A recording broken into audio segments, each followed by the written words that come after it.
জিবরাইল আলাইহিস সালাতু ওয়াস সালাম মারইয়াম আলাইহিস সালাতু ওয়াস সালামকে বলতেছেন, হে মারইয়াম, আল্লাহর বান্দি, আমার আগমনের উদ্দেশ্য হলো যাতে তোমাকে এক পবিত্র পুত্র সন্তান দান করি। সুবহানাল্লাহ। কার হুকুমে? আল্লাহ তাআলার হুকুমে। অর্থাৎ তোমার মুখে, জিবরাইল আমিন বলে, আমি তোমার মুখে অথবা বুকের অংশে ফু মারব, যার প্রভাবে আল্লাহর হুকুমে গর্ভ সঞ্চয় হয়ে পুত্র জন্ম গ্রহণ করবে। সুবহানাল্লাহ। কে বলতেছেন? জিবরাইল আমিন বলতেছে, হে আল্লাহর বান্দি মারইয়াম আলাইহিস সালাতু ওয়াস সালাম, আমি মানুষ নই, আমাকে দেখে ঘাবড়াবার, হতাশ হওয়ার কোনো প্রয়োজন নাই, কোনো কারণ নাই, ভয় পেও না। আমি আল্লাহর পক্ষ থেকে পাঠানো ফেরেশতা জিবরাইল। সুবহানাল্লাহ। জিবরাইল আমিন বললেন, আমি আপনার শরীরের বুকের অথবা, কে বলতেছেন?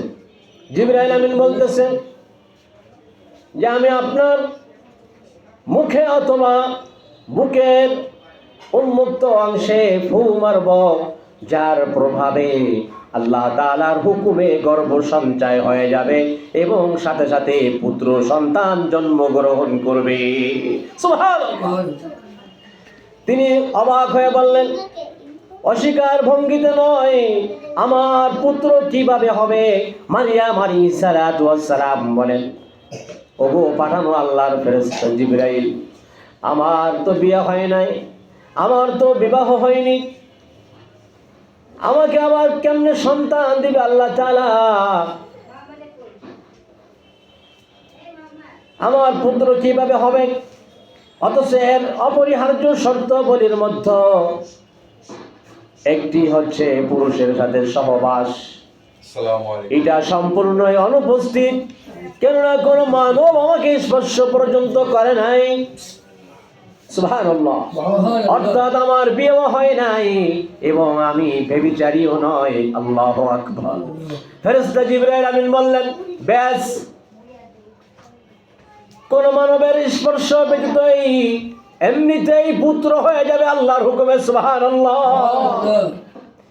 আমি নিজের পক্ষ থেকে বলছি না, বরং তোমার পালনকর্তা বলেছেন এটা, অর্থাৎ অভ্যস্ত কারণাদি ছাড়াই পুত্র সৃষ্টি করা আমার পক্ষে সহজ। সুবহানাল্লাহ।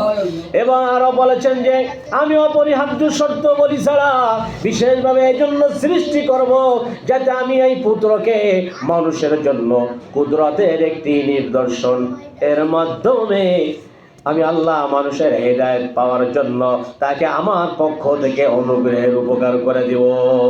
সুবহানাল্লাহ। এটা পিতাবিহীন এই পুত্রের জন্ম লাভ একটি স্থিরকৃত ব্যাপার, যা অবশ্যই ঘটবে। কে বলতেছেন? আল্লাহ তাআলা বলতেছেন যে মারইয়াম জিবরাইলের মাধ্যমে আল্লাহ তাআলা জানাই দিলেন, ও মারইয়াম, ওগো আল্লাহর বান্দি, আপনার ভয়ের কোনো কারণ নাই। কেমনে সন্তান জন্ম নেবে? আমি মানুষ নই, আমার হাত পা দেখতেছেন, কিন্তু আল্লাহ তাআলা আমাকে মানুষ রূপে আপনার কাছে পাঠাইলেন। কারণ যদি জিন রূপে পাঠাতেন বা কোনো ভয়ঙ্কর আকৃতি দিয়ে পাঠাইতেন, তাহলে আপনি মানুষ হয়ে ভয় পাইতেন। কিন্তু আল্লাহ তাআলা কোনো ভয়ঙ্কর জীবজন্তু হিসেবে আপনার কাছে পাঠান নাই আমাকে। আমি জিবরাইল ফেরেশতা, আল্লাহ তাআলা মানুষের আকৃতি, মানুষের চেহারা দিয়া আপনার কাছে পাঠাইছে, যাতে আপনি ভয় না পান। সুবহানাল্লাহ। আল্লাহ রাব্বুল আলামিন সব কিছু করতে পারেন, কারণ অর্ডার লাগে না, অনুমতি লাগে না, ঠিক কিনা? এই জন্য আল্লাহ তাআলা বলছে, কেমনে সন্তান হবে মারইয়াম, তোমার চিন্তার কোনো কারণ নাই। আমি আল্লাহ রাব্বুল আলামিন মা বাবা ছাড়া সন্তান দিয়েছি, মানুষ ছাড়া মানুষ বানাইছি।